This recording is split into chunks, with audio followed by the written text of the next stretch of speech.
Mensagem do livro Por que Tarda o Pleno Avivamento, de Leonard Ravenhill, uma obra publicada pela editora Betânia. Capítulo 19. Como estiver a igreja, assim estará o mundo. Nesta meia-noite em que vivemos, precisamos de crentes cheios de ardor por Deus. No dia de Pentecostes, o fogo do Espírito Santo que desceu sobre aquele grupo incendiou o coração de cada um deles, e a igreja teve início ali, com aqueles homens agonizando. Hoje, ele está terminando com seus líderes nos restaurantes, fazendo planos. Ela começou num avivamento e está terminando num ritual. Começou com uma força viril, hoje termina estéril. Os membros fundadores eram indivíduos de grande fervor e nenhum título. Hoje temos muitos títulos, mas nenhum fervor. Ah, irmãos, nossa maior necessidade agora é de homens com o coração abrasado, aceso, vivo. Os cristãos precisam ser colunas de fogo, guiadas por Deus para orientarem uma geração desorientada. Precisamos de fervorosos Paulos para estimular os temerosos Timóteos, de pessoas em chamas para brilhar mais que as que têm fama. Precisamos de crentes fortes para dirigir noites de oração. Precisamos de verdadeiros profetas que nos alertem sobre os lucros ilusórios. Que aproveita o homem ganhar o mundo inteiro e perder a sua salvação? É triste ver, nesses dias do fim, esses conferencistas que pregam uma crença fácil. O clamor geral deveria ser como o do profeta: tocai a trombeta em Sião, promulgai um santo jejum, proclamai uma assembleia solene, chorem os sacerdotes, ministros do Senhor. Joel, capítulo 2, versículos 15 e 17. Comparados com um coração que conheceu o fogo de Deus, mas permitiu que ele se apagasse, os picos gelados dos Alpes são até quentes. Só um calor muito intenso pode derreter um metal. Removendo o metal do fogo, ele se solidifica. Assim também o coração humano, sem o calor do céu, se torna um iceberg. Se um pregador não possui o Espírito de Deus, seu gabinete de estudos não passa de um laboratório onde ele disseca a doutrina e cultiva dogmas sem vida. É preciso unção para ensinar. A verdade tem que ser apresentada de forma incisiva e a palavra de conforto deve transmitir vida em vez de deixar o ouvinte sonolento, cansado. Precisamos urgentemente de cristãos inspirados. Esta geração degenerada necessita de homens movidos pelo Espírito de Deus. Se nosso ardor não passar de uma mera chama humana, se nosso fogo nada mais for que um sectarismo carnal, será apagado pela ventania da iniquidade que varre esse tempo do fim que nós estamos vivendo.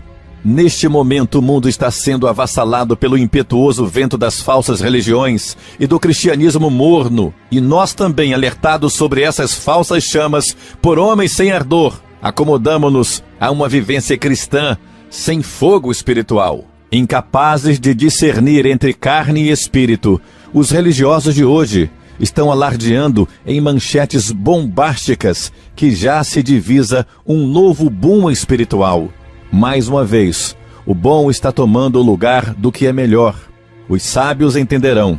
Na verdade, temos motivos para nos alarmarmos. A luta está cada vez mais dura. Que Deus tenha piedade das nações que hoje são vitimadas por religiões criadas por homens, castigadas pela presença de seitas humanas e condenadas por doutrinas de homens carnais, malignos, heréticos. Será que pode ter havido outra era pior do que esta? Este é o preço que temos que pagar pelo progresso. Esforço redobrado, mais trabalho, mais oração, mais fervor, mais piedade, mais lágrimas, mais suor, mais tempo com Deus. Como estiver a igreja, assim estará o mundo. Se a sentinela dormir, os inimigos invadirão a cidade. O pregador deveria ter pelo menos um dia para preparar o sermão e mais um para preparar o pregador que irá pregar o sermão.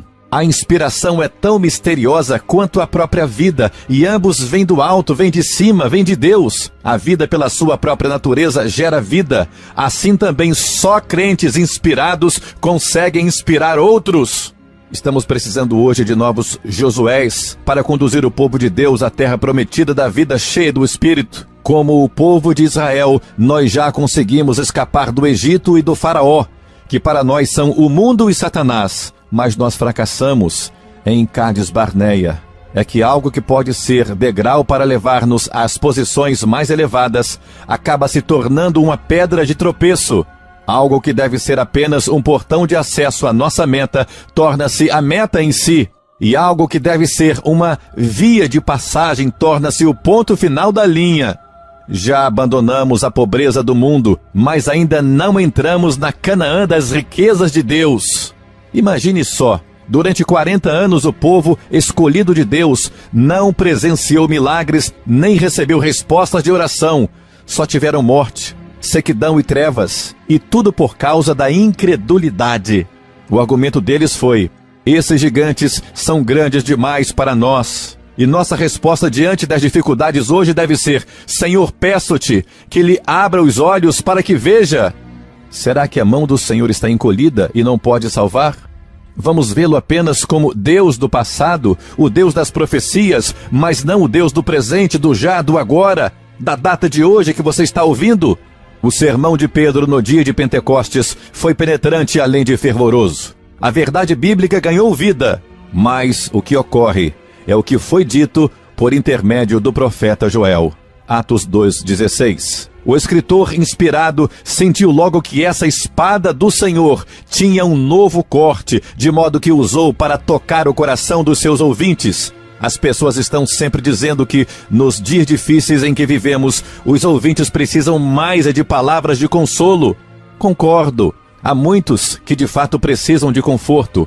Os enfermos, os abatidos, os que sofrem. Contudo, que ninguém se esqueça de que aquele que vê uma casa incendiando-se e permanece em silêncio comete um crime terrível. Se alguém vir um criminoso entrar armado na casa de um vizinho e não der o alarme, não o está confortando nem um pouco. Isso não é exagerar a situação de perigo em que nós vivemos hoje. Será que vamos falhar ante esse homem fraco dos nossos dias, que deseja, anseia que a nossa pregação seja um evangelho de sangue, de encarnação divina e de um inferno real? Se falhássemos, estaríamos nos revelando grandes impostores. É verdade que as legiões do inferno são numerosas, mas as hostes celestiais o são mais ainda. O diabo é poderoso, Deus é o Todo-Poderoso. O que está em jogo tem imenso valor, o preço é elevado, o prêmio é valiosíssimo. Vida eterna ou morte eterna. Afirmam alguns que a pessoa que mais trabalhou para a liberdade e democracia foi Patrick Henry. Pois vejamos o que ele disse no dia 23 de março de 1775, no Congresso de Virgínia, numa expressão de grande ardor e devoção pelo seu povo. Será que pagaremos com escravidão e grilhões por uma vida tão preciosa e uma paz tão valiosa? Que Deus nem tal permita. Não sei que decisão os outros tomarão. Quanto a mim, quero a liberdade ou então prefiro morrer. Será que Catão e Demóstenes são capazes de superar essa joia da oratória? Dá para acrescentar mais alguma coisa? A terrível escravidão que avança no mundo hoje, ameaçando o resto da humanidade, não é nenhum conto de fadas, é real. E se porventura o comunismo viesse a conquistar o mundo todo, não existe terror maior para o verdadeiro Filho de Deus do que a eternidade, que aquele que não aceitou a Jesus vai passar nas profundezas do lago de fogo. Talvez possamos aplicar as palavras de Henry a nosso contexto. Será que pagarei com infidelidade e uma existência sem oração por uma vida cômoda? Será que no grande tribunal de Deus, os milhões que pereceram não irão descrever-nos como materialistas que conhecem alguns versículos? Que Deus nem tal permita. Não sei que rumo os outros tomarão. Quanto a mim, quero um avivamento em minha vida, no meu coração, no meu lar, na minha congregação, minha igreja, minha nação. Ou então eu prefiro a morte. Que o Senhor nos conceda essa bênção e prosperidade real. a vida plena do Espírito Santo em nós. Que Deus te abençoe.